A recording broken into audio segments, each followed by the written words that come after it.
तो दोस्तों 3 दिन पहले जो यूरोपियन यूनियन ने चाल चली वो भारत के लिए सीधा एक आर्थिक युद्ध जैसा था। दूसरी तरफ सबसे बड़ी रिफाइनरी नायरा एनर्जी को सैंक्शन लिस्ट में डाल दिया गया और फिर बीती पिछली रात अमेरिका के एक घमंडी सीनेटर ने पूरे टीवी कैमरों के सामने ऐलान कर दिया, we will crush Indian economy because they are buying Russian oil. अब बात यहाँ तक आ गई है कि भारत को खुलेआम धमकियाँ दी जा रही है, वह भी सिर्फ इसलिए क्योंकि भारत अपने नागरिकों के लिए सस्ता पेट्रोल खरीद रहा है और भारत वेस्टर्न कंट्रीज़ के हुक्म के आगे नहीं झुक रहा। तो फिर से सुन लो अमेरिका और यूरोप वालों, भारत अब 90 के दशक वाले कमज़ोर देश नहीं रहा। आज यह एक आत्मनिर्भर भारत की ओर बढ़ रहा है जहां आंख में आंख डालकर जवाब दिया जाता है। और पिछले दोपहर भारत के फॉरेन सेक्रेटरी विक्रम मिश्री सामने आए और 2 टूक शब्दों में कहा कि इंडिया की एनर्जी सिक्योरिटी सर्वोच्च प्राथमिकता है, हम जो करना चाहेंगे वो करेंगे, किसी के दबाव में नहीं। यह शब्द नहीं बल्कि भारत की तरफ से सीधा फटकार है कि इंडिया की संप्रभुता सर्वोपरि है, हमारी नीतियाँ दिल्ली में बनेंगे, वाशिंगटन या ब्रसेल्स में नहीं। और यही तो लहजा है जो भारत की नई डिप्लोमेसी को परिभाषित करता है। अब आते हैं असली खिलाड़ी पर जिस पर सीधा हमला हुआ। जी हाँ, हम बात कर रहे हैं नायरा एनर्जी, जिसे पहले एसआर ऑयल कहा जाता था। यूरोपियन यूनियन का कहना था कि अगर रशियन क्रूड ऑयल भारत में रिफाइन होकर डीजल या पेट्रोल बन रहा है तो अब नहीं, हम नहीं लेंगे। मतलब तुम खुद रशियन गैस के लिए तरसते हो और जब भारत अपने तरीके से तेल खरीदता है तो जलते हो। नायरा एनर्जी ने इस एक तरफा सैंक्शन को अवैध घोषित किया और सीधा चेतावनी दे दी कि अगर अपने सैंक्शन हटाए नहीं तो हम आपको इंटरनेशनल कोर्ट में घसीट लाएंगे, क्योंकि इंटरनेशनल ट्रेड लॉ का उल्लंघन किया है। और तो कमाल की बात है, देखिए कि यूरोप ने भारत से तेल लेने पर प्रतिबंध जरूर लगाया और उनके द्वारा भारत से तेल इंपोर्ट मना करने से फ्यूल क्राइसिस भी यूरोप में देखने को मिल रहा है। लेकिन दूसरी तरफ नायरा एनर्जी भारत से हटने के बजाय भारत में 70,000 करोड़ और भी ज़्यादा इन्वेस्ट करने जा रही हैं। ऐसा इसलिए क्योंकि अभी तक जो डीजल और पेट्रोल यूरोप को भेजा जाता था, अब इंडियन रिफाइनरीज ने इस डीजल और पेट्रोल को अफ्रीका और एशिया के मार्केट में शिफ्ट करना शुरू कर दिया है, जिसे आप रिपोर्ट में भी साफ साफ देख सकते हैं।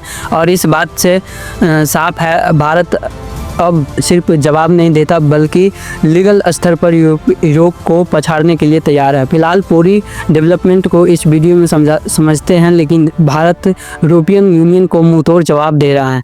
उसके लिए वीडियो को एक लाइक करें, चैनल को सब्सक्राइब ज़रूर कीजिए, क्योंकि यह आपके लिए तो 1 सेकंड का काम है लेकिन हमारे लिए काफ़ी मदद मिलेगी।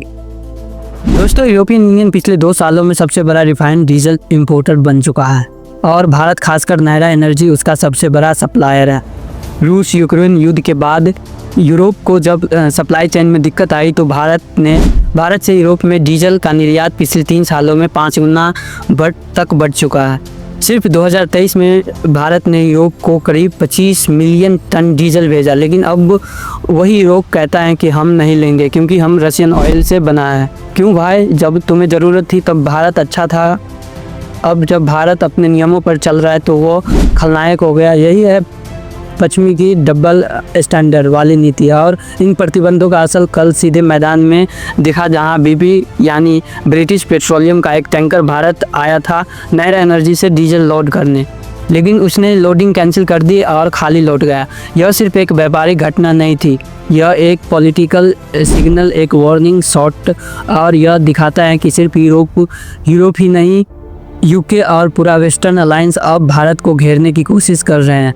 लेकिन भारत अब झुकेगा नहीं, जो अब रिटेलिएट करेगा। और इसी को देखते हुए भारत सरकार और नायरा एनर्जी से मिलकर 3 बड़े कदम उठा लिए गए हैं, क्योंकि जैसे ही यूरोप ने यह सैंक्शन थोपे, भारत ने ना तुरंत कोई घबराहट दिखाई ना ही कोई सफाई दी, बल्कि जो डीजल पहले यूरोप से टैंकर में जाता था अब वह तेल Bangladesh, Indonesia, Vietnam, Thailand, Malaysia और श्रीलंका और अफ्रीकी देशों की ओर मोड़ दिया गया। क्योंकि यूरोप भूल गया भारत ग्लोबल सप्लायर है, भिखारी नहीं।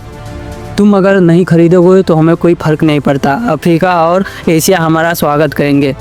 और अब भारत आज यूरोपियन यूनियन को मुंहतोड़ जवाब इसलिए दे पा रहा है क्योंकि भारत को पहले मालूम था कि आगे चलकर यूरोप भारत से कोई चालबाजी ज़रूर करेगा और भारत पहले ही कैसे रणनीति खेल रहा था।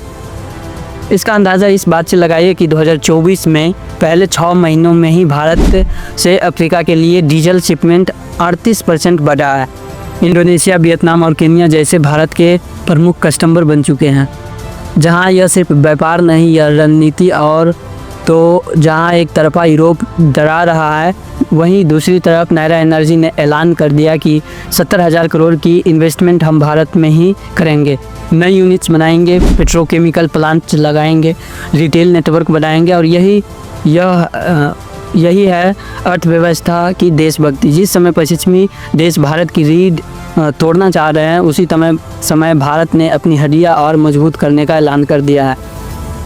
वादी नार रिफाइनरी को अपग्रेड किया जाएगा, रिफाइनिंग टेक लाई जाएगी, न्यू एज रिफाइनिंग टेक लाई जाएगी। देश भर में फ्यूल डिस्ट्रीब्यूशन पहले से ज़्यादा मजबूत किया जाएगा और याद रखो कि ईयू का बंद दरवाज़ा भारत के लिए अपॉर्चुनिटी का गेट है। चलिए अब बात करते हैं भारत सरकार की 3 बड़ी स्ट्रेटजिक चालों की जिससे दुनिया हिल गई। पहले बात करें तो भारत और नायरा ने यूरोपियन यूनियन को लीगल नोटिस देने की बात की है, यानी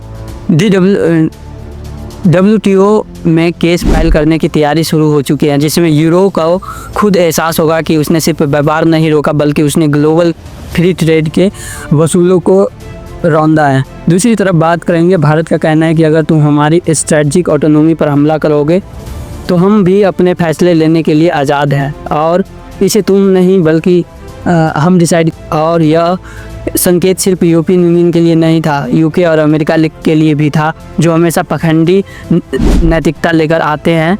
इसके अलावा तीसरे स्ट्रेटजी कदम की बात करें तो आपको भले ही लग रहा होगा कि भारत शांत और चुप बैठा है, लेकिन बताया जा रहा है कि भारत ने तुरंत बात की ब्राज़ील, गायना, कनाडा, सऊदी अरब और UAE से, ताकि हम वेस्ट पर दबाव बना सके। इन जगहों से सप्लाई पक्की रहे क्योंकि भारत किसी एक देश पर निर्भर नहीं करता। भारत अब ग्लोबल नेगोशिएटर बन चुका है। इसके अलावा भारत के लिए ऑयल मिनिस्टर हरदीप सिंह पुरी ने बहुत ही कड़क बयान दिया कि अगर कोई हमसे व्यापार बंद करता है तो समझो उनके ऊपर ही व्यापारिक दरवाज़ा बंद कर देंगे। उन्होंने कहा कि हमारी पॉलिसी क्लियर है, जहां हम सस्ती, भरोसेमंद और लॉन्ग टर्म एनर्जी सोर्स पर ही चलेंगे, चाहे वो रूस हो, सऊदी अरब हो या ब्राज़ील।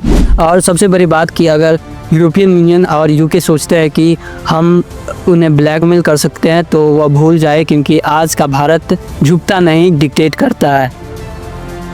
जब पश्चिमी देश ने रूस के तेल पर बैन लगा रहे थे, तब भारत ने दिखा कि यही मौका है, रूस से सस्ता कच्चा तेल खरीदो, भारत में रिफाइन करो और एक्सपोर्ट करो। खेल सीधा था, यूरोपियन यूनियन खुद रूस का तेल सीधे नहीं खरीदना चाहते, लेकिन भारत से रिफाइंड फ्यूल खरीद लेते थे क्योंकि उस पर इंडिया ओरिजिन लिखा होता था, रसिया नहीं। लेकिन जैसे ही भारत ने इस अवसर को बिजनेस मॉडल बनाया तो यूरोपियन यूनियन चिढ़ गया, लेकिन खुद वही देश कजाकिस्तान, तुर्कमेनिस्तान और UAE के सस्ते ऑयल खरीद रहे हैं, जो असल में कहीं ना कहीं रूसी ही होता है। और तो और UAE के कुछ बड़े private trading house indirectly Russian product की ट्रेडिंग करते हैं। मतलब जब तुम करोगे तो एनर्जी सिक्योरिटी और भारत करे तो सैंक्शन वायलेटर। लेकिन भारत ने इस अवसर को सिर्फ डिप्लोमेटिक जीत में नहीं बदला, एक औद्योगिक क्रांति की नींव रख दी है। अब रिफाइनिंग कैपेसिटी बढ़ाने में जुट गया है। भारत की रिफाइनिंग क्षमता 250 मिलियन मैट्रिक टन प्रति वर्ष थी, जो अब 300 प्लस MMTA के लक्ष्य पर जा रही हैं। हालांकि जब यूरोप अपना दरवाज़ा बंद कर रहा है तो भारत ने दक्षिण एशिया और अफ्रीका के गेट खोल दिए, जहां भारत ने साउथ अफ्रीका, केन्या, घाना और मोजाम्बिक के साथ बड़े फ्यूल डिस्ट्रीब्यूशन डील किए हैं। साथ ही आसियान देशों में थाईलैंड, मलेशिया, इंडोनेशिया और वियतनाम, इन देशों को भारत न सिर्फ फ्यूल बेच रहा है बल्कि इंफ्रास्ट्रक्चर और टर्मिनल भी सेट कर रहा है, जिससे भारत बन रहा है ग्लोबल रिफाइनिंग हब। और यही बात US को बुरी लग रही है कि अब भारत सिर्फ सप्लायर नहीं रहा, सिस्टम बिल्डर बन चुका है।